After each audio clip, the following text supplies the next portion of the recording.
So we have Cat Doll releasing, and then the other hot news, in 6 days there's a very big important release coming. The Possessed by Passion box set will be releasing. I have been seeing that all over my Facebooks as well.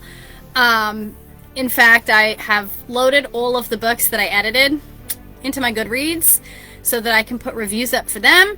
And then I know that I can't do like a super massive Amazon review, so I took a few of the reviews from some of my favorites that I edited and put them into one review so that I'll have a review ready for Amazon on release day. So trying to get my review life together, and you know, sometimes I'm a little bit late on release reviews, but I'm trying to do better because we're really pushing the Possessed by Passion box set so that we can hit that coveted bestseller status all over the place, get those letters, all that fun stuff. So so that releases in 6 days, and what a great collection of stories. I think, what did I figure out, that I edited 7 or 8 of them, which, holy moly, such a variety, something for everybody. Dark romance, paranormal, everything in between, as far as that spectrum.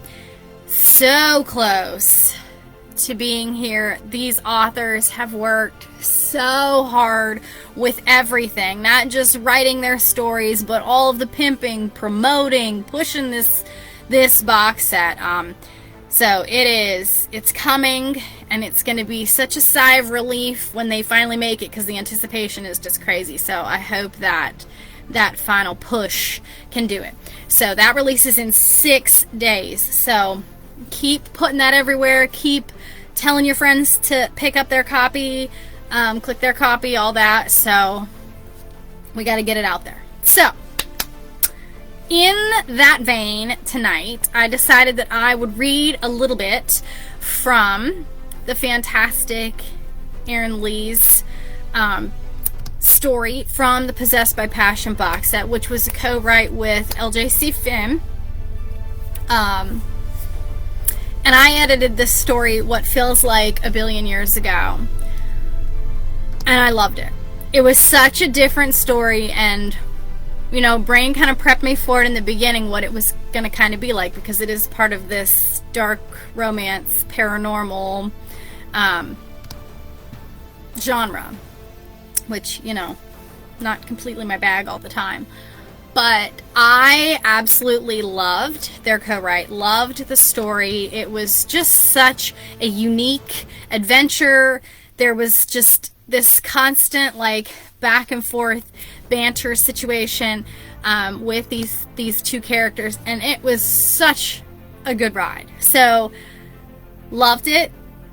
Edited it a billion years ago, so I'm gonna crack this baby back out, and I'm gonna share with you a little bit of the first 2 chapters from Blank Slate,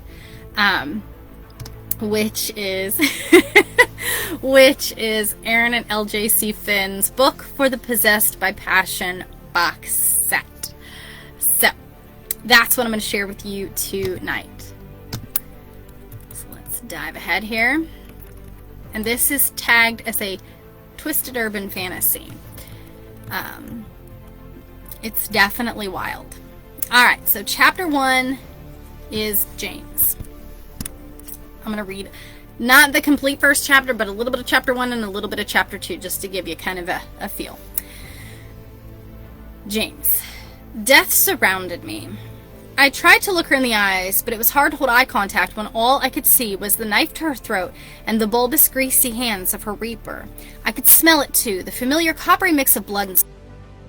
She rambled away like it would never happen to her, too concerned that I knew to check in with my parole officer twice a week on Mondays and Wednesdays by noon. I wondered if it'd be an inmate who killed her. I wondered more why I cared. She was just another bitch in the system, making a living off tracking guys like me. Frankly, she was a pain in the ass, and if I told the truth, I wouldn't be surprised if I recognized those hands as my own. Squinting, I tried to get a better view of them. There were no tattoos, it wasn't me. I exhaled, nodding like I gave two fucks about checking in with another narc. His nails, they had to be the hands of a man, were cut too short. He wore a thick black ring on his right hand. The cuticle on his left thumb was bleeding. It didn't stop him. Instead, he squeezed harder. You need to sign here, she said, shoving the forms at me. Grabbing a pen from her dingy metal desk, I quickly scrawled J.T. Maynard next to her babysitter-style X. Pushing the paper back at her, I leaned back in my chair, waiting for a lecture about not hanging with other cons, not going to bars, and signing up for the job program. It wasn't like I didn't know the drill. I'd been here before, and I'd be here again.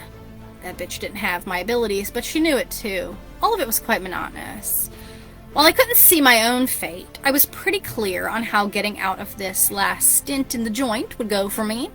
I'd give it 3 or 4 days before I was on the run again. Rules and check-ins had never suited me.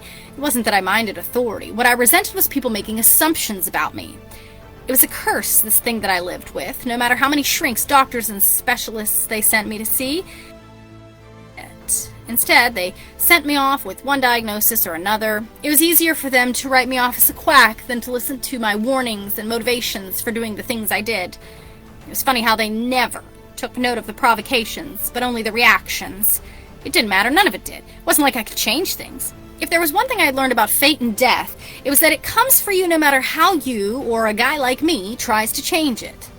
Still, it was impossible to avoid. Initials here, she said, moving her eyes to her watch. Back at it. I went through each X and threw down the mandatory JTM. On cue, she launched into the rules. I felt my eyes glaze over and managed to straighten my back to make myself appear interested. The hands came back, and this time I was able to keep eye contact. Something about the way her own looked as she faded out of this world was too darn cold. I hadn't seen it before. She didn't just fade, she lingered. I hoped to never see it again. Sadly, I knew I would. Like I said, death chased me. It had been that way since I was a kid. First time it happened, my parents ditched me with Granddad. Excited to go fishing. I might not have minded the lake and the shot at a record-winning perch if the trip hadn't been stained by watching Granddad death rattle through to his final breath. But that's how it was. It would stick with me from the age of 8 until my own last day. I just didn't know it then. So that gives you a little taste of the first chapter and the beginning, and James, and some of what he is dealing with, in a sense. So, you kind of get a little bit of that mystery, anticipation. You have that imagery, what's going on here. So yeah, so that is the first part of chapter 1. So let's go to chapter 2 now and give you a little bit of that flavor. And chapter 2 is Violet. I don't think this is your best idea. I didn't even bother to look up as I clasped the last buckle on my heels. In fact, Ethel has been all negative Nancy since we left North Carolina. If the stress of being around this many people weren't enough, she was slowly suffocating me from the inside out. I untwisted my favorite lipstick, Purple Passions. You remember, this was your idea, right? I asked, rubbing my lips together. Ethel widened her feline eyes. Today she had chosen the form of a cat. We decided it made more sense as we were staying in an extended stay hotel that didn't allow dogs, rodents, or reptiles, and we wanted to leave the second suite room open just in case our plan worked. Only 2 people allowed per suite, and cats were not on the naughty list. My pain-in-the-butt demon best friend had to stay in the form of a feline until we left New York. She jumped onto the kitchen table, stretching her whole body out, claiming the table as hers. Well, there goes any thought of eating on that table. When have you ever listened to my ideas? Her blue eyes got wide for a split second. What if the elders see you here? They are all still recovering from winter solstice. You know it will be at least 6 weeks before any of them show their pretty little faces. They gotta sort who became pregnant during the festivities. I rolled my eyes as I put on my thickish winter jacket. I participated in the festivities once, longest 6 weeks of my life, and I swore to myself the day I found out I was not expecting, I would never put myself through that kind of torture again. How are you going to pull this off? You look like you just left a honky-tonk, not a parole officer. At the very least, take off the purple hat. Damn it, woman, why the purple? She yawned and flipped onto her back. Tensed my shoulders when she cussed. You know about my resolution. Why do you have to tempt me? She flipped over and smiled in the way only a human disguised as a cat could. I never promised you I would not cuss. This is all on you. Shot her my middle finger as I took off my cowboy hat and replaced it with a purple toboggan one. Double-checked my coat pocket to make sure his address, my phone, and wallet were all there. Let's see if I can go catch us a Death Seer. Ethel turned her back to me. Whatever sinks your ship. What? Still facing away from me. I don't think you should do this. So whatever sinks your ship. I rolled my eyes again as I opened the door. The saying is whatever floats your boat, meaning do whatever pleases you. I think you just told me to drown and die.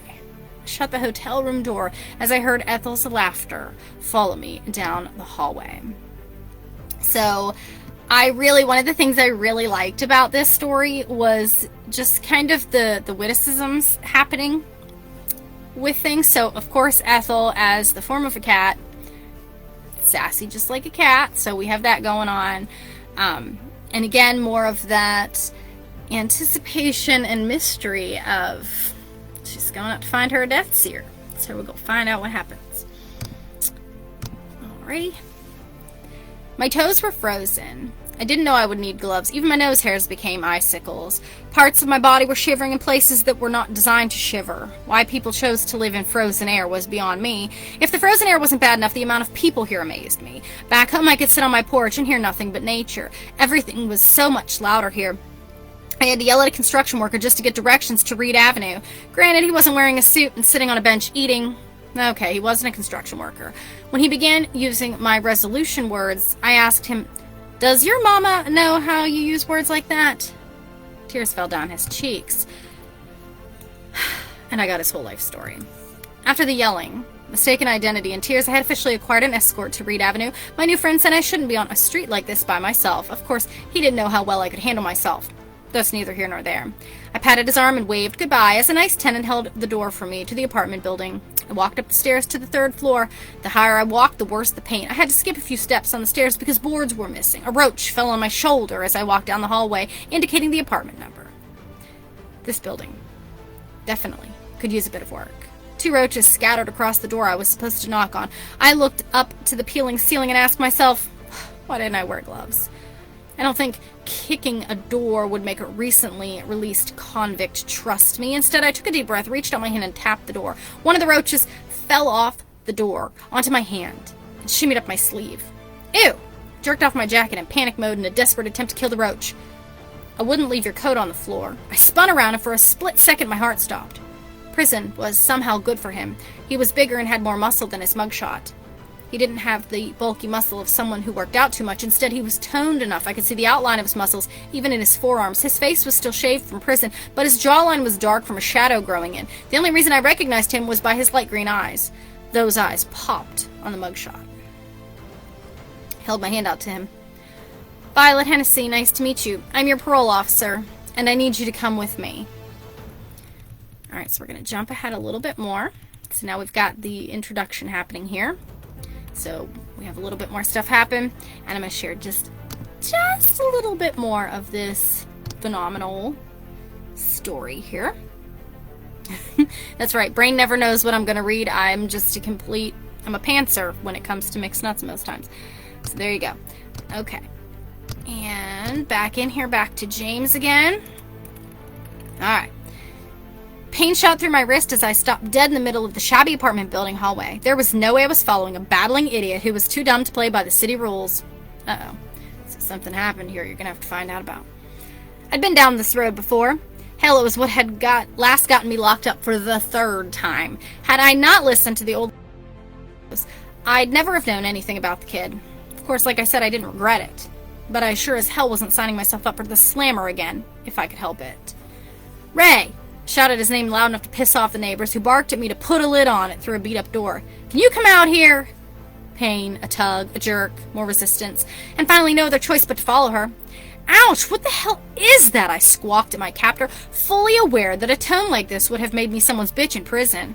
Still, the bursts of agony that somehow seemed to be attached to one Ms. Violet Lies Like Shit's purse strings were enough to make a baby out of me.